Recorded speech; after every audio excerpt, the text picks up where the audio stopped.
Bonsoir à tous, bienvenue en direct sur BFM TV, il est 21h. Les titres à la une, ces manifestations du 1er mai en ordre dispersé et perturbées aussi aujourd'hui par des violences, notamment à Paris, des commerces saccagés par un millier d'individus encagoulés, 200 interpellations au moins ce soir, une centaine de personnes conduites déjà dans des commissariats parisiens, pendant que les syndicats défilaient dans la capitale, fort de 55 000 personnes selon la CGT, mais aussi à travers toute la France. Le président Macron, lui, eh bien, il est en Australie. Il a tweeté ce soir, il a condamné avec fermeté les violences du jour. Est-ce une réaction tardive? On va y venir dans un petit instant. D'abord, nos invités. Mathieu Zagrodzki, bonsoir, bienvenue. Bonsoir. Vous êtes spécialiste des questions de sécurité, chercheur associé au CESDIP. Merci d'être avec nous sur ce plateau. Jean-Pierre Mercier, bonjour. Vous avez défilé évidemment aujourd'hui à Paris. Vous êtes délégué syndical central CGT Groupe PSA. Vous allez nous dire si c'est une réussite ce 1er mai. Dominique Rizet, consultant police-justice BFM TV. On fait le point avec vous étape par étape de, évidemment, ces perturbations, de ces violences tout au long de cet après-midi. Et puis Bruno Jeudi, vous êtes notre éditorialiste politique BFM TV. Bonsoir Nathalie. Bonsoir. Réaction tardive là d'Emmanuel Macron. Emmanuel Macron est en Australie, vous l'avez dit. Par contre, on peut dire que c'est vrai que du côté de l'exécutif, et je pense notamment à Édouard Philippe, il n'y a pas eu de réaction immédiate à part un communiqué de presse. Et là, on peut parler peut-être de retard à l'allumage pour l'exécutif et le gouvernement. Cela étant, Édouard Philippe annonce une conférence de presse demain matin au début de son déplacement dans le Cher, où il sera jusqu'à la fin de semaine avec son cabinet. Voilà, ça dans les faits, ce sera pour demain matin. Merci Bruno. On se retrouve, nous, pour en discuter dans une petite seconde avec d'abord le journal de Perrine Storm.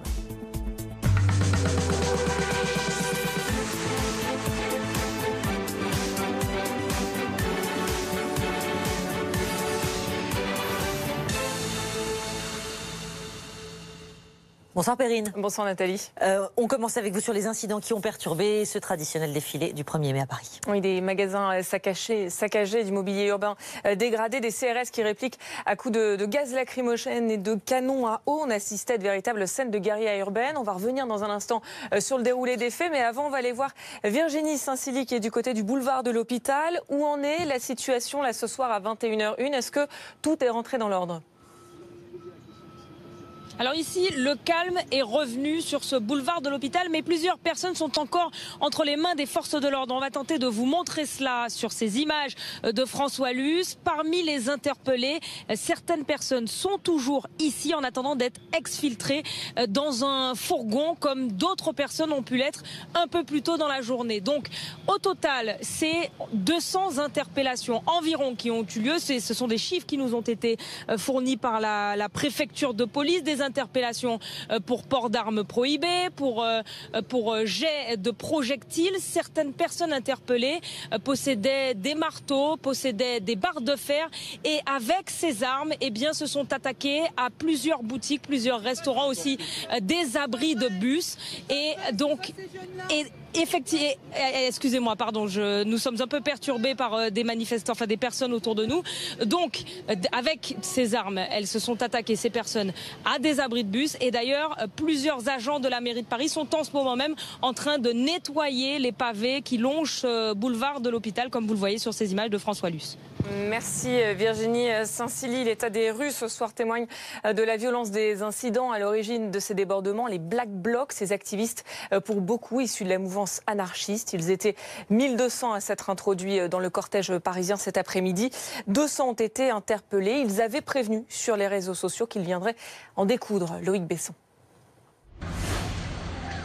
Une épaisse fumée noire, elle provient de ce véhicule incendié, juste devant une concession automobile saccagée en plein Paris. Ils ont cassé la vitrine parce que la police était passée hier, nous avait demandé de rentrer toutes les voitures qui étaient dans la rue, ce que l'on a fait, ce qu'on fait quand il y a des manifestations. Et là, ils ont cassé toutes les vitrines et ils sont rentrés à l'intérieur du magasin, ils ont sorti toutes les voitures et ils ont mis le feu aux voitures. C'est-à-dire que nous, c'est des semaines de travail, c'est voilà quoi. Moi, j'ai les boules. Honnêtement, j'ai les boules. Sur ces images filmées quelques minutes plus tôt, des casseurs brisent cette fois la vitrine de ce restaurant avant de l'incendier. On les a vus tout casser en 2 minutes, ça s'est passé, c'est très rapide. Les CRS mettent près d'une demi-heure avant d'intervenir à coups de gaz lacrymogène et de canons à eau. En amont, lorsque ces individus étaient isolés en amont du cortège, ils auraient dû être effectivement neutralisés à ce moment-là. Après, mais on ne pouvait pas à ce moment-là puisque l'ensemble des forces était disséminé sur l'ensemble du parcours. Un peu plus tôt, aux alentours de 15h, en amont du cortège syndical, Environ 1200 individus cagoulés, habillés tout de noir, les Black Blocs habitués aux scènes de violence en marge des manifestations. Ils ont le casque, ils ont le foulard, parce qu'évidemment ils n'agissent pas à visage découvert. Ils sont là pour casser et ils ont en poche des engins incendiaires, voire quelquefois des engins agricoles, de type agricole, destinés, 1, à mettre le feu à des magasins dont ils cassent les vitrines, et 2, à casser du flic. Dans leur sac également, des marteaux pour fabriquer des projectiles. Un fonctionnaire de police a été blessé. 200 personnes ont été interpellées. Et depuis où il est, Emmanuel Macron, depuis où il est en Australie, Emmanuel Macron a réagi sur Twitter. Voilà ce qu'il dit: je condamne avec une absolue fermeté les violences qui ont eu lieu aujourd'hui et qui ont dévoyé les cortèges du 1er mai. Tout sera fait pour que leurs auteurs soient identifiés et tenus responsables de leurs actes. Et si les autorités ciblent les Black Blocs, Jean-Luc Mélenchon attribue, lui, ces débordements à l'extrême droite. C'est ce qu'il a dit dans un tweet publié cet après-midi, le leader de la France Insoumise qui avait défilé ce matin à Marseille. On l'oublierait presque avec ces incidents, mais oui, il y avait des défilés syndicaux aujourd'hui à l'appel de la CGT contre la politique du gouvernement. 240 cortèges un peu partout en France, 210 000 manifestants selon le syndicat, un peu plus de 143 000 selon le ministère de l'Intérieur et principalement des drapeaux CGT, pas d'union syndicale au niveau national, seulement quelques initiatives locales, ce qu'a déploré Philippe Martinez qui défilait lui à Paris. Dans l'actualité également, ce visage et ce message pour Angélique, des proches, des habitants de Vambrechy et des alentours. Plus de 3000 personnes se sont rassemblées cet après-midi autour de la famille de la jeune fille pour une marche blanche en sa mémoire. L'adolescente de 13 ans avait été violée et tuée mercredi dernier par un habitant de la commune déjà condamné pour viol il y a plus de 20 ans. Perrine, la météo demain ? Et pour demain, ce sera un temps ensoleillé sur la majeure partie du pays. Une perturbation qui arrive par la Bretagne et le Cotentin, accompagnée de pluies faibles et de bonnes rafales de vent. Ça reste agité aussi sur un petit quart sud-est. Côté température, comptez 2 degrés à Limoges, 4 à Lille, 5 à Paris, 10 degrés à Marseille et 12 pour Nice. Merci Perrine, l'info c'est avec vous en direct. On accueille nos invités donc pour revenir sur ce 1er mai perturbé et par ces violences à Paris. Mathieu Zagrodzki, Jean-Pierre Mercier, Dominique Rizet, Bruno Jeudi. On va revenir évidemment sur les réactions politiques, mais d'abord dans les faits, ce qu'il s'est passé, parce que ces images, elles ont fait le tour des télévisions ce soir. Un défilé du 1er mai émaillé de violences. Le cortège parisien notamment qui rassemblait 55 000 personnes selon la CGT, 20 000 pour la préfecture. Un cortège perturbé par environ 1000 Black Blocs qui ont été dénombrés par la préfecture. Dominique Rizet, pour revenir d'abord sur ces violences, sur ces incidents, il y a eu des saccages de magasins, il y a eu notamment un McDonald's dégradé, saccagé, une enseigne Renault, également une enseigne d'auto-école. Où en est-on ce soir, une fois que le préfet de Paris a donné un bilan des interpellations? Où en est-on concrètement? Eh bien, il y a eu donc plusieurs interpellations au début de la manifestation. Donc pour port d'armes prohibées, 2 interpellations, 4 au niveau du Jardin des Plantes, 3 pour des jets de projectiles, 1 pour port d'armes prohibées ensuite, 200 interpellations au Jardin des Plantes. Ces gens-là vont être conduits dans différents commissariats parisiens. Le préfet de police a expliqué tout à l'heure que les images de la manifestation, des images avaient été tournées qui vont être exploitées. On y verra peut-être sur ces images des détails qui permettront de faire le rapprochement entre des gens qui ont jeté des projectiles sur les forces de police ou qui ont cassé et qui font partie des personnes interpellées. On le verra peut-être grâce à leurs vêtements. Et puis, il y aura aussi de la police technique et scientifique. C'est-à-dire qu'on va prendre des projectiles qui ont été lancés sur les forces de l'ordre. Et puis, on va prendre de l'ADN ou y chercher de l'ADN et voir s'il correspond à l'ADN des personnes interpellées. Et ensuite, vont se construire des dossiers judiciaires avec des avocats. Ça veut dire sur 200 interpellés, allez, 10 devant le tribunal, peut-être, une dizaine. Ça ne va pas les chercher très loin. Mais en tout cas, le boulot a été fait. Ils ont été interpellés et ils sont remis aux forces le boulot a été fait. C'est intéressant ce que vous dites. On va y revenir dans un petit instant, effectivement, sur le déroulé quand même des événements. Mathieu Zagrodzki, d'abord, une petite question sur ces individus interpellés, ces individus qu'on a vus encagoulés cet après-midi, d'abord près de la gare d'Austerlitz. Qui sont-ils? On parle de Black Bloc. Est-ce qu'on peut en savoir plus grâce à vous ce soir? Parce que on les avait vus en marge de la manifestation contre la loi travail, évidemment, on s'en souvient, en 2016, très virulent, très violent. On avait l'impression qu'ils étaient encore plus nombreux. Là, aujourd'hui, qui sont-ils exactement? Ouais, il semblerait qu'ils aient été beaucoup plus nombreux que les années précédentes. Il y a eu des événements en 2016, vous l'avez souligné, autour de la loi travail. Il y en avait eu un peu aussi autour du 1er mai l'an dernier, autour de la place de la Bastille. Mais à l'époque, on parlait plutôt de quelques dizaines d'individus, éventuellement 100 ou 200. Là, on parle d'un millier, j'ai même vu passer... 1200, le préfet de police. Le préfet de police, voilà, a dit 1200. Il s'agit en fait de mouvances d'extrême gauche anarchistes qui ont deux cibles principales. C'est d'une part l'État, d'autre part le capitalisme, et qui donc s'attaquent, ils veulent la destruction de ces deux institutions et donc s'attaquent à leurs symboles. Donc le McDonald's, c'est l'attaque du capitalisme, s'attaquer à la police, aux forces de sécurité, c'est s'attaquer à l'État, et ils s'inscrivent, je dirais, contre ces organismes structurés que sont également les syndicats. Il faut aussi le souligner, c'est en marge du mouvement syndical, parce qu'ils considèrent que les syndicats sont de mèche avec le pouvoir politique, sont de grande bureaucratie, donc ils rejettent également ces corps constitués. Alors justement, du côté des syndicats, Jean-Pierre Mercier, vous étiez dans le cortège, évidemment, aujourd'hui, aux côtés de la CGT. Dans quel état d'esprit vous êtes ce soir? Parce qu'il y avait cette mobilisation, elle était là, dans toute la France, même si on n'est pas sur des chiffres extraordinaires. 55 000 personnes, ce sont vos chiffres, 20 000 pour la préfecture. On sait qu'à chaque fois, ils diffèrent. Mais vous êtes senti étouffé par ces Black Blocs et par cette violence? En colère. Je suis en colère et j'ai du mal à trouver mes mots pour qualifier mon sentiment aujourd'hui. Moi, je ne mettrais pas de qualificatif politique sur ces Black Blocs. Ça leur ferait trop d'honneur. Moi, je les qualifie comme une bande de voyous, une bande de casseurs qui n'ont strictement rien à voir avec le mouvement syndical, encore moins rien à voir avec le mouvement ouvrier. Je pense qu'ils méprisent autant les ouvriers, autant les travailleurs que la police. Vous comprenez pour moi, c'est un peu comme des parasites. Vous savez, il y a ce mammifère marin qui est exceptionnel, la baleine, mais qui a plein de parasites sur son corps. Ces casseurs, c'est des parasites. Ils utilisent les manifestations de salariés, de travailleurs qui ont des revendications, qui défendent leurs conditions de vie, qui défendent leurs conditions de travail, qui défendent leur salaire, leur emploi, qui défendent leur vie, qui défendent leur peau en ce moment. Et ils les utilisent pour faire du folklore. Parce que là, c'est Vraiment, c'est du folklore. Je suis convaincu, pour ma part, qu'ils sont infiltrés par la police. Infiltrés par la police? Oui. Parce que quel élément avez-vous pour Aucun. Voilà. Là, quand vous dites infiltrés par la police. C'est ce que je pense. Je suis convaincu qu'ils sont infiltrés par la police, et ça serait pas la première fois que la police infiltrerait des bandes de casseurs.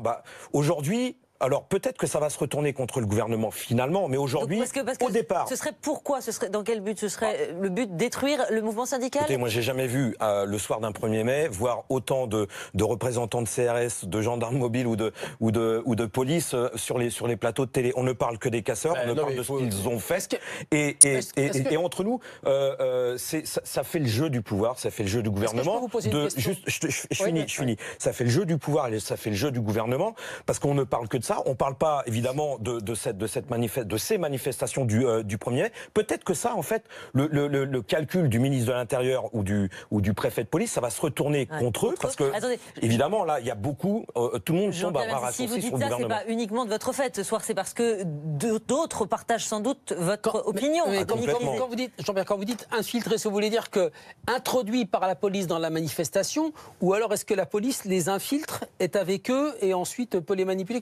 Je ne comprends pas le infiltrer. Moi, je suis convaincu que parmi ces casseurs, il y a des policiers où c'est leur boulot d'être dedans. Écoutez, j'ai vu hier soir, juste une petite anecdote, j'ai vu hier soir un reportage avec des témoignages sur mai 68 des anciens CRS, dont il y avait un qui disait, moi c'était mon boulot, je suis policier en civil et j'étais comme un étudiant et j'étais avec eux. Donc pour accentuer les violences. Bien sûr, ce que vous nous dites, Jean-Pierre Mercier. Pour provoquer, écoutez, quand on a vu quand on voit ces images où la police, les CRS n'interviennent pas, Mathieu Zagrodzki et Dominique Rizet, Bruno Jeudi, vous allez réagir sur l'aspect politique évidemment des choses dans une seconde, mais Mathieu Zagrodzki, c'est vrai que la question, elle est posée aujourd'hui de savoir pourquoi il n'y a pas eu d'intervention de la police, alors que de toute évidence, il était prévu que des Black Blocs interviennent, et depuis, je crois, 2-3 jours déjà, ou en tout cas depuis la veille. Le préfet le savait. Le préfet le savait. Comment se fait-il, Dominique Rizet et Mathieu Zagrodzki, qu'il n'y a pas eu d'intervention, un peu plus tôt quand on a vu les dégradations déjà à Austerlitz? Alors déjà, Bruno Jeudi le dira sans doute, je ne suis pas persuadé du bénéfice politique de ce qui s'est passé aujourd'hui. Pour le gouvernement. Pour le gouvernement, je ne suis pas du tout persuadé que la casse, Paris saccagé, enfin le centre de Paris saccagé, ce soit très très bénéfique pour le gouvernement. Mais alors comment on explique ce délai? Je l'explique de la façon suivante, c'est qu'en fait il y a une réflexion depuis 2 ans environ, depuis justement les manifestations de la loi travail au sein de la préfecture de police, dans une cellule de la direction de l'ordre public et de la circulation de la préfecture de police, autour de la question du maintien de l'ordre. Pourquoi? Parce qu'il y a eu nombre de polémiques après les manifestations de la loi travail sur les violences policières et sur l'impact qu'a eu des images de policiers frappant des manifestants, interpellant des manifestants. Donc aujourd'hui, la doctrine est plutôt de laisser les choses se faire. C'est de la casse matérielle, c'est pas grave. D'ailleurs, faut noter dans la conférence de presse du préfet de police qui dit, de toute façon, il y a une procédure d'indemnisation pour les commerçants par l'État. Donc, on laisse les choses se faire et on interpelle après, une fois que la tension est retombée, histoire de ne pas avoir d'images gênantes et de casse potentielle de personnes qui resteraient sur le terrain. Juste, on écoute le préfet. Dominique, vous réagissez juste après. Nous ne sommes pas en capacité physique, et puis il y a une deuxième raison qui va suivre, de placer devant toutes les cibles potentielles un dispositif conséquent. Et même si on était en capacité de le faire, j'ai envie de dire que ça serait la double faute. Parce que d'une part, les exactions auraient lieu, mais en plus, nos forces de l'ordre seraient exposées à des personnes qui les agresseraient de manière délibérée, avec des jets de projectiles, avec des engins incendiaires. Et on aurait à la fois des hommes au tapis, et à la fois derrière les vitrines et les magasins qui tomberaient et qui brûleraient. La réponse du préfet, le manque de moyens d'un côté. Fondamentalement, le problème, il n'est pas là, c'est que le maintien de l'ordre, c'est pas de la bagarre. Le maintien de l'ordre, c'est de la réflexion et de la gestion de la violence sans faire de victimes, en évitant au maximum qu'il y ait des victimes. Donc, évidemment que c'est triste, ces images, elles sont tristes. Politiquement, ça va avoir des répercussions terribles, Bruno nous le dira tout à l'heure, et Mathieu le disait tout à l'heure. Et c'est, en fait, cette manifestation, c'est du terrorisme urbain, c'est une prise en otage de la démocratie, et dans cette démocratie, il y a la liberté de manifester, c'est une prise en otage de la démocratie. Maintenant, est-ce que l'intervention, elle doit être à la hauteur ou une démonstration de la même façon que les violences? Est-ce qu'on doit intervenir? Est-ce qu'on doit voir des gens se battre, des policiers, des manifestants? La réponse, elle est non. Alors, bien évidemment, ça fait mal au patron de Renault qui a son garage détruit, à ce monsieur qui avait une entreprise de voiturettes détruite, aux voitures brûlées, aux conducteurs. Et les images sont désastreuses, mais il vaut mieux ça, et les assurances rembourseront, qu'un mort dans les manifestants, qu'un mort parmi les Black Blocs ou un mort parmi les policiers. Donc une stratégie qui découle de 2016. Et il n'en sera jamais autrement, Nathalie, ça sera toujours comme ça. Alors, et dans la prochaine manifestation, ça se passera de la même façon, et on aura le même discours ici. Et Bruno Jeudi, les conséquences pour le gouvernement, les conséquences, aujourd'hui on voit l'opposition, Marine Le Pen, Jean-Luc Mélenchon, tout le monde tape à bras raccourcis sur Emmanuel Macron, sur Gérard Collomb dont on demande la démission, parce que pas de réaction, parce qu'il n'y a pas eu d'anticipation. Édouard Philippe sera l'invité exclusif de Routel Krief demain à 19h30 pour enfin s'expliquer. On a un tweet pour l'instant, un tweet d'Édouard Philippe, un tweet d'Emmanuel Macron depuis l'Australie. Bon, c'est vrai que si on essaie de faire simplement un bilan sur le plan politique, je pense qu'on est plutôt sur le tous perdant plutôt que sur seulement le gouvernement perdant. Perdant le gouvernement parce que vous le dites, c'est très compliqué de gérer ces images. Il y a une stratégie policière qui a été choisie délibérément, Dominique vient de l'exposer, mais qu'est-ce qu'on a à l'arrivée? On a des images où on a l'impression que les Black Blocs étaient en représentation à Paris. Je ne sais pas si vous avez regardé sur vos images les slogans. Les Black Blocs, on s'est organisé. Enfin, c'est une provocation. Ce sont des images qui sont d'une provocation inouïe. Donc je pense que pour le gouvernement, c'est très difficile à gérer ça vis-à-vis de l'opinion. Mais c'est également, évidemment, ça a noyé complètement, j'allais dire, les syndicalistes qui ont manifesté à Paris. Évidemment que la CGT n'y est pour rien du tout. Je parle de la CGT parce que Jean-Pierre Mercier est devant nous, n'y est pour rien du tout. Mais au fond, ils se retrouvent complètement noyés et on ne parle pas de leur slogan à eux. Par ailleurs, on pourrait parler de la manifestation, on en parle peu, mais c'est vrai que c'était quand même plutôt décevant par rapport aux chiffres des années précédentes. En fermant cette parenthèse. Mais pour le gouvernement, c'est compliqué. C'est vrai qu'il y a un petit peu de retard à l'allumage dans la réaction. On a entendu Gérard Collomb. D'abord le préfet de police, puis Gérard Collomb autour de 20h. Un communiqué de presse du Premier ministre qui sera en conférence de presse demain matin et chez Routel Krief demain soir. Et puis un tweet du président qui lui se trouve en Australie. Et évidemment, évidemment que l'opposition s'en donne à cœur joie. Regardez ce tweet de Laurent Wauquiez. Terribles images aujourd'hui pour notre pays. Faillite de l'État régalien. Il est urgent de rétablir l'autorité. Soutien total à nos forces de l'ordre qui font face à ces voyous. Et puis d'autres, j'en passe. Le président se balade en Australie, selon Sébastien Chenu, pour le Front National. Donc des réactions en chaîne évidemment très critiques. Jean-Pierre Mercier, pour revenir quand même sur le cœur de cette manifestation et sur ce chiffre. 55 000 personnes, ça c'est votre chiffre. 20 000 pour la préfecture. L'an dernier, il y avait 30 000 manifestations. 30 000 manifestants, pardon. 30 000 manifestants. Il n'y avait pas, j'allais dire, une cristallisation comme aujourd'hui parce qu'il n'y avait pas la SNCF en grève, parce qu'il n'y avait pas les EHPAD, parce qu'il n'y avait pas les étudiants. Et pourtant, il y avait plus de manifestants qu'aujourd'hui. Comment vous l'expliquez ?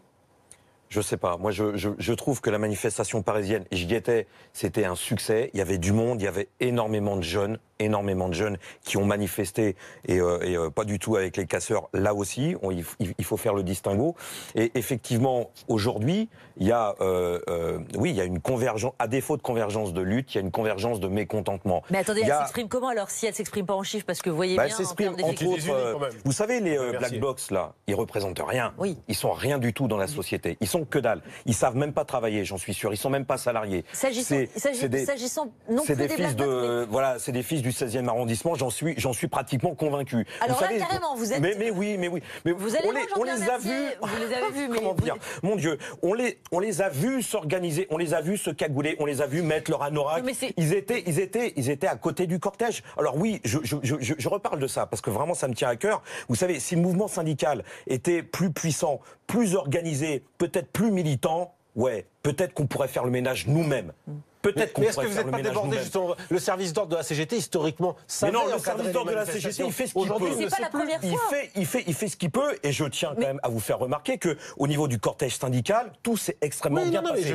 Et si on avait été attaqué, moi je l'ai vu il y a une époque où vous saviez mettre en dehors du cortège ceux qui venaient justement s'incruster. Oui, mais là, personne ne vient nous taquiner. Personne ne vient nous taquiner. Ils viennent taquiner les CRS. Si les CRS ils savent pas se défendre, j'y peux rien. Et en tout cas, la CGT n'y peut rien. En tout cas, nous, le service d'ordre de la CGT, il protège le cortège syndical. Là-dessus, on n'a eu aucun problème. Mais j'ai eu l'occasion d'organiser pendant le combat contre la fermeture de l'usine d'Aulnay une manifestation dans Aulnay. Je peux vous dire qu'on avait un service d'ordre. Si jamais il y avait quelqu'un qui venait nous chatouiller, on aurait su faire le ménage. On aurait su faire le ménage. Juste, Mathieu Zagrodzki, parce que j'entends Jean-Pierre Mercier sur la composition des Black Blocs. C'est vrai qu'au départ, les Black Blocs, on sait, c'est l'Allemagne, l'extrême gauche, ensuite en France, plutôt. C'est comme ça qu'on les qualifie, a priori, assimilés en tout cas à l'extrême gauche. Jean-Luc Mélenchon a quand même tweeté. Aujourd'hui, il a dit que là, il y avait des éléments d'extrême droite qui y participaient. Aujourd'hui, qu'est-ce qu'on peut dire des Black Blocs? Est-ce qu'il y a des composantes, effectivement, je sais pas, de jeunes zadistes, d'étudiants même en colère, qui auraient pu être ceux de Tolbiac ou d'ailleurs? Je pense que c'est Est-ce qu'il y a des composantes comme ça diverses et variées? Déjà, c'est pas un milieu auquel on accède forcément facilement pour y mener une étude sociologique.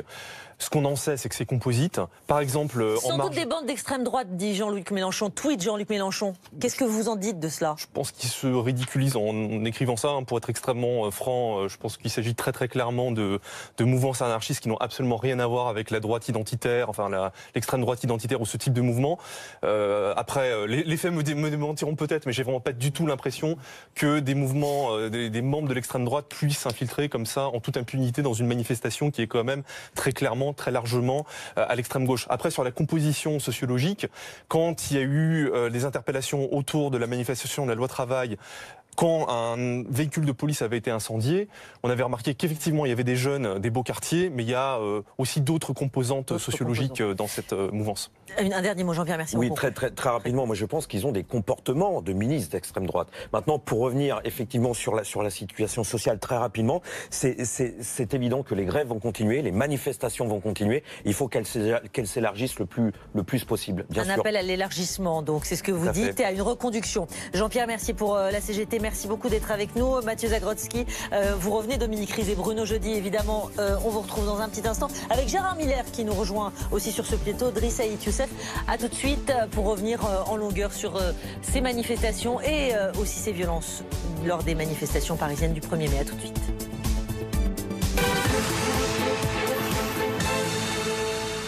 Stop thinking about it. Regardez News et compagnie avec Interflora, messager de vos émotions. Retrouvez l'appli BFM TV sur votre mobile. KPMG est fier d'être partenaire de la campagne Plus grand plus fort de BFM Business pour faire grandir les entreprises et libérer la croissance. Retrouvez toute l'actualité de la campagne sur le site de BFM Business. Avec KPMG, partenaire de votre croissance.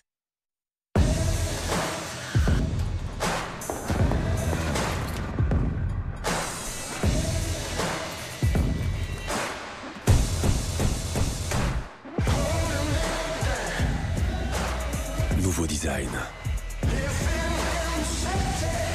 Nouvelle technologie embarquée. Nouvelle tendance, nouvelles émotions, nouvelle Mini 3 ou 5 portes. À partir de 230 € par mois sans apport. Ne faites qu'un avec l'innovation. Et décrochez la victoire. Hankook et le Real Madrid. Ensemble, ne font qu'un. Ne faites qu'un avec eux. Pneumatique Hankook.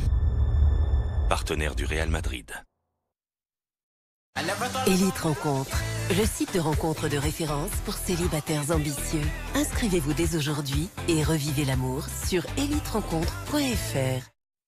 Un jour, je me suis pesée et ça a été le choc. Avec XLS Médical, perdez jusqu'à 3 fois plus de poids qu'avec un régime seul.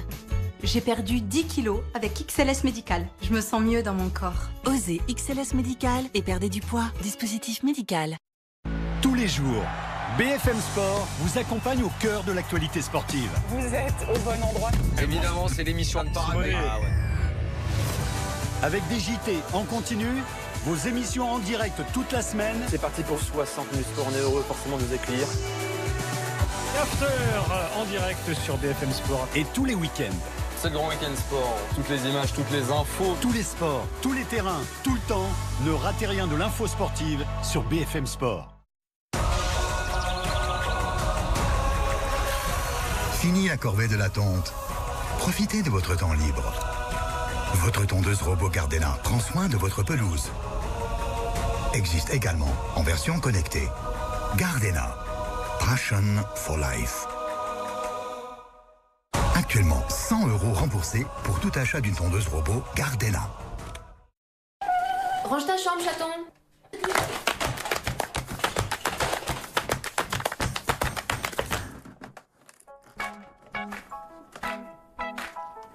Je vends les choses que mes enfants n'utilisent plus sur Vinted. Télécharge l'application, prends une photo, ajoute ton article et vends. Le meilleur dans tout ça, tu vends sans frais sur Vinted. Grâce à Vinted, tu gagnes de l'argent et tu fais de la place dans ta maison. Commence à vendre dès maintenant. Télécharge gratuitement l'application Vinted. Ils ne l'utilisent pas, vends-le.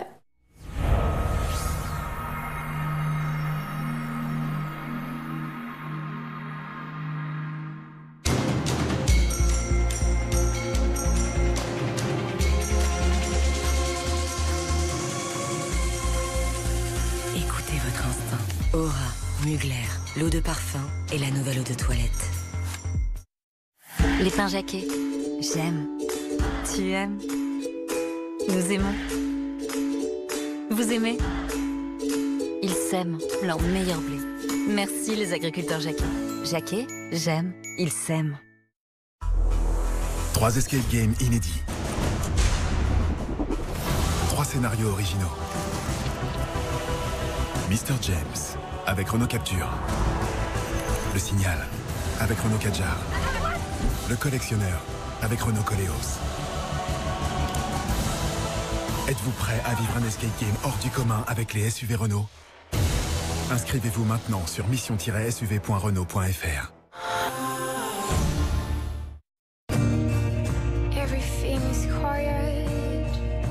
Rêvez d'ailleurs. De nouveaux horizons. Piloter de nouveaux projets. Retrouver son rythme. Dessiner un nouvel avenir. Cultiver ses talents. Nouvelle-Aquitaine, osez l'esprit nouvelle vague.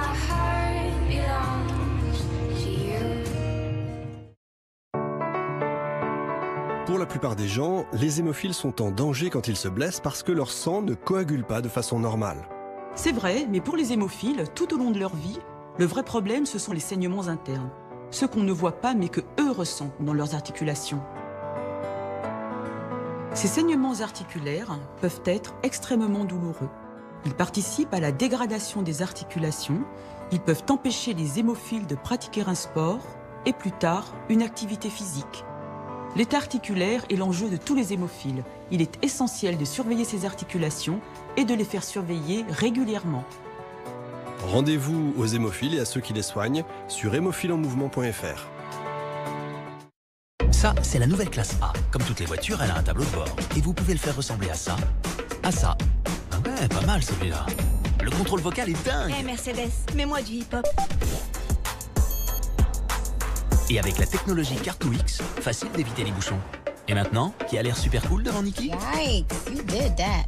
Alors oui, c'est une voiture, mais qui est un peu plus comme vous. Nouvelle classe A à partir de 349 € par mois.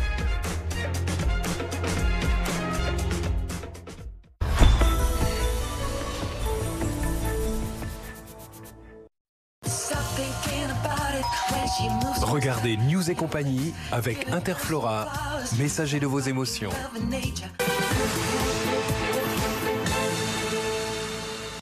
Bienvenue si vous nous rejoignez à 21h30 sur BFM TV. Manifestation du 1er mai en ordre dispersé et perturbée par des violences à Paris, des commerces saccagés par un millier d'individus au moins encagoulés. 200 interpellations ce soir. Vous allez avoir les détails de tout cela avec nos invités sur ce plateau. Driss Aït Youssef, bonsoir. Bienvenue, vous êtes président de l'Institut Léonard de Vinci. Merci d'être avec nous. Bonsoir Gérard Biner, bienvenue. Vous êtes psychanalyste, cofondateur du Média, auteur de Mélenchon, mais oui, 1968-2018 aux éditions du Seuil. Bonsoir Paul Quignot. Bonsoir. Bienvenue à vous. Vous êtes directeur délégué de la rédaction de Libération. Merci d'être avec nous. Bruno Jeudi nous rejoint dans une petite minute. Évidemment, Dominique Rizet, on a besoin de vos lumières ce soir parce que il y a eu effectivement un certain nombre de black blocs, ces individus encagoulés qui ont saccagé un certain nombre de commerces autour d'abord de la gare d'Austerlitz à Paris, en marge de ces manifestations. Dites-nous ce soir où on en est en termes de nombre d'arrestations, d'interpellations. 200 interpellations du côté du Jardin des Plantes ce soir. Il y a un policier blessé, il y a 4 personnes qui avaient été interpellées en amont pour port d'armes prohibé. Et j'ai envie de dire qu'au vu des images qui ont défilé toute la journée sur BFM TV, eh bien, j'ai envie de dire qu'on s'en sort bien. Que cette manifestation, même si elle est ultra violente et même si les images sont choquantes, ça aurait pu être bien pire que ça. Alors je reviens vers vous Dominique, parce que là je m'adresse à vous, Driss Aït Youssef. Quand Dominique nous dit ça aurait pu être bien pire que ça, on aurait dû anticiper, ça devait être anticipé. Driss Aït Youssef, du côté de la préfecture de police de Paris, on avait des informations informant évidemment qu'il y aurait des perturbateurs. Pas d'anticipation, pas de réaction, il y a eu un long moment de latence. Comment vous l'expliquez ? Je l'explique de plusieurs manières. D'abord, on va avoir plutôt tendance à raisonner dans ce genre d'événements sur 3 points. On va parler de la technique, de l'humain et de l'organisation. Si on parle de la technique, on peut considérer qu'il y a un vrai problème dans la mesure où la puissance publique dispose dans son arsenal juridique des dispositions qui permettent justement d'éviter que des manifestants s'organisent. C'est le périmètre de protection dont on a dit que ça permettait justement d'éviter que ces individus pénètrent une manifestation, ou alors ce qu'on appelle cette assignation à résidence qui est aujourd'hui transposée dans l'état de droit commun. Et on aurait parfaitement pu identifier un certain nombre d'individus et leur interdire d'accéder au périmètre de la manifestation. Ensuite, c'est l'aspect organisation. Je trouve que c'est la grande tarte à la crème du moment lorsque le ministre de l'Intérieur parle de ce continuum de sécurité entre la puissance publique et les acteurs privés. Or là, aujourd'hui, il y a une manifestation, il y a une obligation pour les organisateurs d'assurer d'une certaine manière leur sécurité. Donc comment on arrive à un moment donné à bien organiser entre l'État et les manifestants de sorte à ce que les policiers puissent eux se concentrer sur les fauteurs de troubles. Et puis après, le dernier élément, parce qu'il rejoint ce que dit parfaitement Dominique sur l'aspect humain, on voit bien que cette manifestation a très bien été gérée par les forces de sécurité publique, parce que le bilan, il aurait dû être bien pire que ça. Écoutez Gérard Collomb juste, quand il dit on ne pouvait pas tout faire, on ne pouvait pas prévoir. On ne peut pas prévoir comment les choses se dérouleront exactement. Nous avons mis les forces de l'ordre à leur niveau maximal. Mais vous voyez, devant les Black Blocs, vous aviez 1000 personnes qui étaient présentes. Et ce que nous voulons éviter, c'est que, à la fois parmi les manifestants, mais aussi parmi les forces de l'ordre, il y ait des blessés, voire des morts. Dominique Rizet. Heureusement pour le ministre de l'Intérieur, le préfet de police, lui, avait prévu. Et il avait organisé lundi un rendez-vous avec les organisateurs. Et il leur avait dit, voilà, si ça tourne mal, vous aurez un plan B, un itinéraire de délestage. Et c'est ce qui s'est passé pendant que les CRS, eux, géraient les Black Blocs. Donc quand il y a eu cet itinéraire bis en cours de route et qu'on a cru que c'était très improvisé, vous nous dites que c'était pas improvisé? Non, c'était pas improvisé du tout. Le préfet de police l'a dit lui-même. Il a dit, j'ai reçu lundi les organisateurs et on a mis en place un plan B au cas où les choses dégénéreraient parce qu'on savait qu'il y avait des alertes que les Black Blocs ou des agitateurs viendraient se mêler à la manif. Juste sur les Black Blocs, Driss Saïd Youssef, qui on a aujourd'hui dans ces individus encagoulés, vêtus de noir, qu'on voit comme ça déferler? On se souvient, lors des manifestations anti-loi travail, de les avoir vus, là, beaucoup plus nombreux de toute évidence. Qui sont-ils?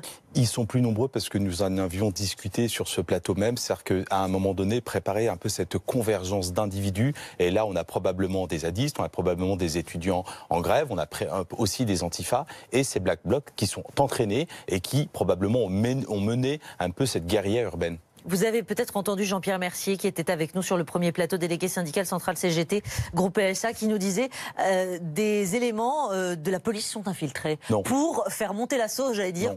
Non, je n'y crois pas une seule seconde parce qu'aujourd'hui, comme hier, aujourd'hui, les forces de sécurité publique ont été mobilisées justement pour contenir et aussi de protéger les manifestants, de faire en sorte effectivement à pousser ces individus, à les pousser dans une zone où ils pouvaient éventuellement intervenir. Mais je conteste cette affirmation qui est une affirmation mensongère. Et l'autre question évidemment, qui compose ces Black Blocs? Peut-être des bandes d'extrême droite. C'est ce que tweet, et je me tourne vers vous Gérard Miller, Jean-Luc Mélenchon, insupportable violence contre la manifestation du 1er mai. Sans doute des bandes d'extrême droite tweet-t-il aujourd'hui. Qu'est-ce que vous dites de cela? Est-ce que vous êtes dans la même veine que Jean-Luc Mélenchon? Je crois que c'est le tweet le plus intelligent de la journée. Je vais essayer de vous l'expliquer. Parce qu'on gagnerait toujours beaucoup de temps dans les débats à ne pas soupçonner les carences de Jean-Luc Mélenchon. S'il dit ça, c'est évidemment qu'il ne pense pas pour autant que ce sont des gens qui sont encartés chez les identitaires, au Front National ou que sais-je. Donc pourquoi dit-il ça? Il dit ça pour une raison très simple. Je n'ai pas plus d'informations. Il a des preuves déjà? Non, mais je vais vous l'expliquer très simplement. Venir dans une manif populaire, comme le font ces gens, venir dans une manif populaire, s'arranger pour qu'on ne parle plus du tout des revendications de la manif, qu'on ne parle que d'eux, faire en sorte que les commerçants, très légitimement, se dressent contre, sinon les manifestants, en tout cas ceux qui sont dans la rue, faire en sorte que des gens, la prochaine fois, aient peur de venir dans la rue. Est-ce qu'il y a le moindre élément de gauche? Donc dire ce sont des gens d'extrême droite, c'est pas pour dire qu'ils sont encartés dans un parti d'extrême droite, c'est pour dire qu'il n'y a pas un soupçon de position de gauche. Il avait qu'à le dire comme ça, alors, Gérard Miller. Voilà. Donc moi, je vous pose la question. Il a fait un tweet et je vous l'explique. Oui, mais il y a les tweets, mais il y a aussi une manière d'aller un peu plus loin et d'expliquer les choses. Voilà, je viens de le faire. Donc selon lui, des bandes d'extrême droite, c'est quand même la version employée. Quelle preuve a-t-il? Est-ce que vous êtes raccord avec ça? Pour vous, il y a des éléments d'extrême droite. Donc vous ne voulez pas écouter ce que je vous dis? Je vous écoute, mais je vous repose la question. Si vous voulez que je vous dise qu'il a fait le faux naïf, je vous le dis volontiers. Il expliquera ce qu'il veut expliquer. Moi, j'ai compris comme ça, je n'ai pas pensé une seconde. C'est drôle, c'est exactement... Ne refaites pas le coup qu'on a fait au moment où il évoquait que la rue avait chassé les nazis. Et on a dit, mais pas du tout, ce sont les Américains, ce sont les résistants, Lorsqu'il prend une formule, il faut comprendre... Alors, vous voulez dire qu'il y a un double sens? Je vous le dis, il y a un double sens. C'est de dire, nous ne considérons pas comme des gens de gauche, des gens qui s'en prennent aux magasins, des gens qui font en sorte que d'autres manifestants soient arrêtés. Mais ça n'aurait pas été une première, Gérard Miller. On en a déjà vu des Black Blocs. Je vous explique le sens de sa phrase. Ce ne sont pas donc des militants d'extrême droite, évidemment que ces Black Blocs ou ce type de casseurs, comme on dit aujourd'hui, ce sont des gens qui n'ont rien de gauche, qui ont fait en sorte que vous, comme tous les médias, et je ne vous le reproche pas, ne parlez que d'eux et pas des manifestants. Pourtant, pas des revendications. Ça s'appelle effectivement ne pas être de gauche. Pourtant, Driss Saïd Youssef, normalement, les Black Blocs, ces mouvances-là, c'est pas une mouvance anarchiste, violemment anticapitaliste. Violemment anticapitaliste. Et donc, d'ailleurs, on a vu un certain nombre de tags sur des vitrines avec le A qui signifie effectivement anarchiste, où le projet, évidemment, c'est la lutte contre le capitalisme et le dépérissement de la société, où Jean-Luc Mélenchon apparaît comme un homme de droite pour ces individus. Donc il faut à un moment donné être réaliste. Après, c'est vrai que les 1400, les plus de 1000 individus, ce ne sont pas que des Black Blocs. On l'a dit, il y a des zadistes, il y a aussi des étudiants qui sont en manifestation, et donc ils ont trouvé ce moment, à mon avis, pour effectivement avoir une convergence des luttes. Après, est-ce qu'ils sont de droite, est-ce qu'ils sont de gauche, je ne sais pas, je ne pose pas la question, mais à un moment donné, on a une convergence de jeunes, c'est aussi une affaire de jeunes, et il faut aussi le mettre au centre du débat. Est-ce que je peux juste vous demander à qui ont-ils été utiles? Est-ce qu'ils ont été utiles aux manifestants, ou est-ce qu'ils ont été utiles à ceux qui dénoncent les manifestants? Moi, je vais plutôt dire qu'ils n'ont été utiles à personne aujourd'hui, parce qu'ils ont aujourd'hui saccagé. Malheureusement qu'ils ont été utiles. Je donne la parole à Paul Quignot. Qu'est-ce que vous voulez dire? Ça veut dire qu'ils ont été utiles au gouvernement? Le gouvernement, c'est ce que vous dites aujourd'hui, Gérard Miller? Le gouvernement n'a pas besoin de ça. Est-ce que vous dites aujourd'hui... Il y a ce qu'on appelle des idiots utiles, il y a aussi des super crétins utiles. Ce sont des super crétins utiles qui ont permis que cette manifestation, qui avait des revendications, que cette manifestation soit passée à l'as et qu'on ne parle que des violences en question. Donc ils ont été utiles. Est-ce que vous jugez que le gouvernement a laissé faire? Est-ce qu'il a laissé faire? Est-ce que le gouvernement, moi, j'ai selon vous, toujours beaucoup de mal à reprocher à la police ces interventions. Je suis quand même surpris. Moi, c'est la première fois. Je parle sous votre contrôle. Alors, pour le coup, je posais la question juste avant l'émission. Est-ce que vous avez déjà vu ces manifestants organisés, non pas comme d'habitude, par petits groupes devant les manifestants classiques? Ça faisait assez salon des Black Blocs aujourd'hui. Ils étaient là avec une banderole, ils étaient en groupe parfaitement regroupés, parfaitement organisés. Moi, c'est la première fois que je les vois comme ça. Et je me dis, comment se fait-il... Ils étaient inactifs à ce moment-là. Regardez les images qui passent. Comment se fait-il qu'ils aient pu à ce point se regrouper? Mais là, ils sont inactifs, là. Mais ils sont inactifs. Là, ils sont inactifs. Et on ne sait pas si c'est des Black Blocs. On aurait pu avoir un carnage. On aurait pu avoir un carnage. On aurait pu avoir un carnage, c'est ce que nous disait Dominique Rizet tout à l'heure. Paul Quignot, Bruno Jeudi. Je ne pense pas que ce soit la première fois. Le Black Bloc, il a une histoire et il a été présent dans des manifestations altermondialistes où ils étaient organisés comme il l'était aujourd'hui. Et la phrase de Mélenchon, que Mélenchon veuille prendre cette distance avec ce qui s'est passé cet après-midi, c'est normal. Mais il aurait pu le faire autrement qu'en essayant de faire un amalgame un peu douteux entre ces mouvements ultra-radicaux à l'extrême gauche de l'extrême gauche et l'extrême droite. Donc il a besoin de prendre ses distances parce que dans certaines occasions, il a pu se retrouver pas dans le mode d'action violent, mais dans les thématiques anticapitalistes, antilibérales, anti-mondialisation, sur des thèmes assez proches des revendications des Black Blocs. Le Black Bloc est un mouvement politique. Enfin, je me permets de dire que j'ai été par exemple à la manifestation du mois de septembre où le Black Bloc, où certains membres du Black Bloc ont attaqué les gens de la France Insoumise. Donc évidemment qu'il n'y a aucun point commun entre le Black Bloc et c'est parce qu'on a dit. Si vous évoquez le fait que d'être anticapitaliste, ce qui est mon cas, ou anti-impérialiste, ce qui est aussi mon cas, pourrait nous mettre dans le camp de ceux qui attaquent des vitrines. Qui font arrêter des gens. Je ne comprends pas la phrase de Jean-Luc Mélenchon. Et c'est pour ça qu'on aura besoin de l'entendre s'expliquer là-dessus. Il sera l'invité de Jean-Jacques Bourdin demain matin à 8h30 sur RMC et BFM TV. Il pourra effectivement éclaircir son propos. Parce que c'est vrai que dans un tweet, c'est pas toujours évident d'avoir la version précise. Le grand absent, en tout cas, et si sans doute ces images ont desservi les manifestants, elles ont peut-être aussi desservi, Bruno Jeudi, Paul Quignot, le gouvernement. Parce qu'aujourd'hui, depuis ces événements, il se fait attaquer de toutes parts. Terribles images pour notre pays, dit Laurent Wauquiez via Twitter. Marine Le Pen s'en donne à cœur joie également. Macron a réagi par tweet. Édouard Philippe, demain soir, à 19h30 chez Routel Krief. Mais ça fait court. Je pense que c'est un tous perdant. C'est clair que pour les organisateurs de la manifestation, la CGT en tête, c'est évidemment, ils sont passés complètement noyés par ces images de violence. Mais pour le gouvernement, même si on peut comprendre la stratégie policière qui vient d'être exposée, et c'est vrai qu'à l'arrivée, il n'y a pas de victimes, mais il y a des images qui sont d'une provocation inouïe. Cet alignement des banderoles comme s'ils étaient un peu en démonstration, à mon avis, sont très mauvaises pour le gouvernement. Et même s'il y a un peu de retard à l'allumage, on voit qu'il y a une prise de conscience assez rapide. Le tweet du président de la République, l'intervention du Premier ministre demain. Il y a une prise de conscience quand même que même si la manifestation a été contenue en termes, j'allais dire, de victimes, il n'y en a pas ou peu. Les images sont très mauvaises. Alors écoutez, si vous voulez bien, Paul Quignot, juste... Emmanuel Macron en Australie, c'était avant les violences, et vous me dites après ce que vous en pensez. Vous vouliez que je fasse quoi? Que je reste chez moi à regarder la télévision? J'ai autre chose à faire. Je continue à travailler. Les réformes continuent à être menées. C'est le 1er mai quand même, c'est symbolique en France. Et elle continuera à l'être. Le 1er mai. Et le 1er mai est une journée universelle. C'est la journée des travailleurs dans le monde entier. Mais il n'y a pas de jour férié quand on est président de la République. Mon travail n'est pas de regarder la télévision et de faire les commentaires d'actualité. Il est d'agir pour le pays, chaque jour, partout. C'est ce que je fais. Je vous remercie. Merci. Il y a ça, il y a la une de Forbes aussi, c'est pas anodin. Emmanuel Macron tout sourire, qui est très souvent à l'étranger, trop souvent à l'étranger. Et du coup là, clairement, aux abonnés absents, c'est un problème. Qu'il ne soit pas en France le 1er mai, non, c'est pas un problème. Non, mais aux abonnés absents, sur le côté, réaction tardive, attente pour envoyer les forces de l'ordre, enfin sur l'attente des forces de l'ordre, je suis pas tellement d'accord. Je suis plutôt même d'accord avec ce qui a été dit précédemment. C'est que je trouve que la manifestation était plutôt bien gérée. Il faut se souvenir que l'an dernier, il y a eu des blessés plus graves. Il y a eu un policier qui avait été brûlé, si je me souviens bien.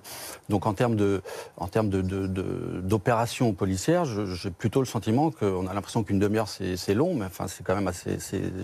Je trouve que le résultat, parce que je pense que ça aurait été beaucoup plus grave. Alors, est-ce que ça veut dire... Alors, je vous pose la question autrement, et évidemment, je vais la poser à Gérard Miller. Est-ce que ça veut dire qu'en fait, il n'avait rien à craindre de ce 1er mai, Emmanuel Macron, et que pourquoi pas être en Australie, parce que l'union syndicale, elle n'y était pas, et l'union des gauches, elle n'y est pas franchement non plus. Gérard Miller, vous allez me répondre dans un instant. Et donc, tant qu'à faire, autant être... Si vous voulez dire qu'en ce moment, la division syndicale, la difficulté de concrétiser cette fameuse formule de convergence des luttes est plutôt profitable à Macron, oui, bien sûr, parce qu'on n'y comprend rien, et les Français n'y comprennent rien. Entre les défilés aujourd'hui qui ne sont pas unitaires, les manifestations qui sont prévues en fin de semaine par François Ruffin, voilà, la désorganisation est évidemment profitable au président. La désorganisation, Gérard Miller. Qu'est-ce que vous dites, vous, l'union des gauches, elle n'est pas pour demain, vous ne pouvez pas nous dire autre chose. Vous êtes venus il y a quoi, 3 semaines? On en a parlé ensemble. Hier soir, il y avait un meeting unitaire place de la République, même pas 200 personnes. En fin de semaine, il y aura la fête à Macron, le 5 mai, dixit Ruffin. Très bien, vous n'arrivez pas à vous rassembler ? Non, mais ça c'est une idée dont il faut se défaire. C'est-à-dire qu'on n'en est plus à l'époque de l'union de la gauche et l'union des gauches. Je sais bien que effectivement, c'est ce qu'on voudrait absolument pour certaines personnes retrouver, notamment ceux qui, disons à gauche, sont les plus minoritaires. C'est plus le problème. La question, c'est de savoir si on peut unifier beaucoup plus largement. Vous parliez indirectement de ce mois de mai. D'abord, nous ne sommes que le 1er mai. J'ai vécu beaucoup de mai, notamment il y a 50 ans, celui de mai 68. Le mois de mai, je pense, a autant de jours aujourd'hui qu'en 68. Et donc, attendez un petit peu la suite des événements. Ce que je pense surtout, c'est que le vrai problème de cette journée d'aujourd'hui, c'est qu'en France, on a le droit de manifester, vous êtes d'accord. Mais le droit de manifester, c'est aussi la sécurité de manifester. Moi, par exemple, qui suis père de famille et même grand-père, je suis préoccupé de savoir que mes enfants, la prochaine fois, vont aller à une manifestation. Donc, la question qui se pose au gouvernement, c'est en ce sens-là que c'est un très mauvais jour pour le gouvernement, c'est peut-on manifester en sécurité en France? Je veux bien qu'il y ait un service d'ordre des manifestants, mais c'est quand même à l'État d'assurer la sécurité des manifestations. On vous entend sur cette question, et sans doute le gouvernement et les membres du gouvernement aussi vous entendent sur cette question, mais vous misez sur une agrégation des mécontentements, étudiants, retraités, cheminots. Il y avait eu la réforme du travail qui n'avait pas beaucoup mobilisé, et là, encore moins aujourd'hui. Franchement, qu'est-ce que vous espérez? Non, mais je ne sais pas ce que j'espère. J'espère évidemment que ça n'a pas pris à ce moment-là, alors qu'il y avait vraiment une convergence. Je ne suis pas aussi pessimiste que vous, parce que je vois bien que vous souhaitez cette conglomération. Je vois qu'il y a certains endroits où ça se fait. À Marseille, ça commence à se faire. Dans certaines villes, ça se fait. C'est vrai que ça ne se fait pas sur le plan national. Moi, je mise beaucoup sur la journée du 5. On pourra peut-être se voir après. J'ai l'impression qu'il peut y avoir un mouvement. Alors, de quelle nature? Je ne sais pas si ça veut dire que les leaders de la gauche pourraient être présents. Il pourrait y avoir Benoît Hamon, il pourrait y avoir Jean-Luc Mélenchon, il pourrait y avoir Pierre Laurent, tous réunis derrière une seule. Mais c'est drôle que vous pensiez que l'important, c'est que Laurent, Hamon, Besancenot soient tous ensemble. C'est pas ça l'important. L'important, c'est ce qui est en train de se passer. C'est pas comme l'union syndicale. À un moment, il ne faut pas qu'il y ait cette union. Moi, je crois que plus important. Moi, ce qui m'encourage, je vais vous dire, c'est de voir effectivement ce que je n'ai pas vu en 68. En tout cas, pas au début. Des ouvriers, des étudiants, des infirmières, un certain nombre de gens de différentes professions. L'important, c'est pas l'union de la gauche, c'est l'union de la population. Est-ce qu'elle se fera? Je n'en sais rien. Ça, vous avez tout à fait raison. Mais en tout cas, ne pensez pas que c'est parce que la gauche n'arrive pas à se réunir. C'est dépassé l'union de la gauche. On n'en est plus. C'est vrai que nous sommes que le 1er mai, puisque vous disiez on a le même nombre de jours en mai aujourd'hui qu'en 68, mais il faut reconnaître que pour l'instant, on est plutôt dans des démonstrations de faiblesse côté gauche que dans des démonstrations de force. Ces petites manifestations qui se succèdent, peu de gens hier, on voit bien les syndicats désunis, c'est compliqué pour l'instant. Et on verra si samedi... Oui, mais une opinion publique qui n'est pas si hostile que ça à la grève, alors qu'évidemment, on fait tout pour lui montrer à quel point c'est désagréable. Mais je ne veux pas vous convaincre qu'on va avoir un mai 2018. Je trouve que c'est un petit peu tôt pour enterrer, c'est Martinez qui dit on n'est pas mort, c'est un peu tôt pour enterrer ce mouvement. Moi, je suis prof à la fac, je vois plutôt aujourd'hui chez mes étudiants des mobilisations que je ne voyais pas il y a quelques années. Alors, est-ce que c'est le signe ? Qui ne se traduisent pas dans les rues.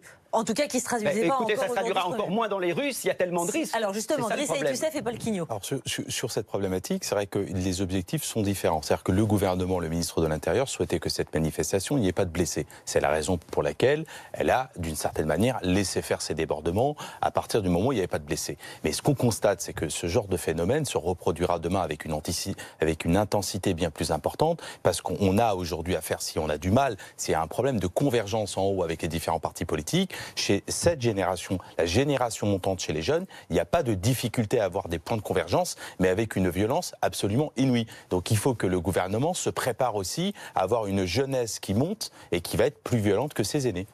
Paul Quignot. Je vais rejoindre Gérard Miller sur le mois de mai. Effectivement, le 2 mai 68, personne ne s'attendait à ce qui allait se passer. Donc là-dessus, vous avez raison. En revanche, je ne suis pas d'accord avec vous quand vous dites que la faiblesse syndicale ou de la faiblesse des forces de gauche qui veulent mobiliser en ce moment n'a pas d'importance. Parce que précisément, elle laisse la place à ce qui s'est passé aujourd'hui.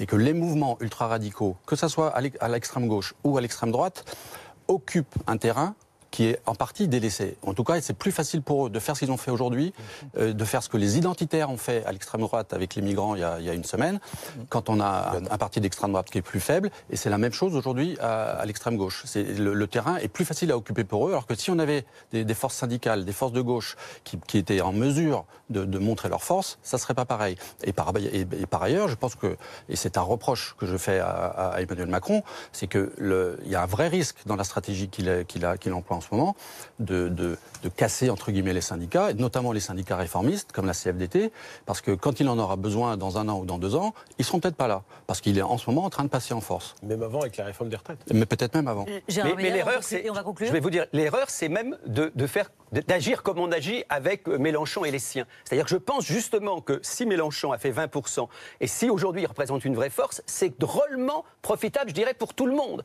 Parce qu'on a besoin effectivement dans ce pays, là je vous rejoins d'une autre façon, on a besoin d'une vraie force de gauche. Et le président de la République actuellement est tellement majoritaire, il a tellement, je ne vais pas dire à sa botte, mais en tout cas à sa merci, un certain nombre de députés qui lui permettent de faire ce qu'il veut par ordonnance, qu'il sous-estime l'importance dans un pays d'avoir une vraie opposition. Et c'est pour ça, moi, personnellement, que j'ai soutenu Mélenchon, parce que je trouvais que c'était la meilleure façon de protéger la démocratie dans notre pays. Mais ce soir, en tout cas, vous ne rejoignez pas Jean-Luc Mélenchon sur son tweet. En tout cas, vous nous avez expliqué qu'il allait lui-même s'expliquer demain matin chez Jean-Jacques Bourdin sur effectivement des bandes d'extrême droite qui auraient infiltré les Black Blocs. Vous dites qu'il fait marche arrière en quelque sorte. C'est ce qu'il dira. C'est ce qu'il dira demain matin chez Jean-Jacques Bourdin. C'est ce qu'il dira demain matin chez Jean-Jacques Bourdin. Je ne suis pas son conseiller et je ne l'ai pas eu au téléphone.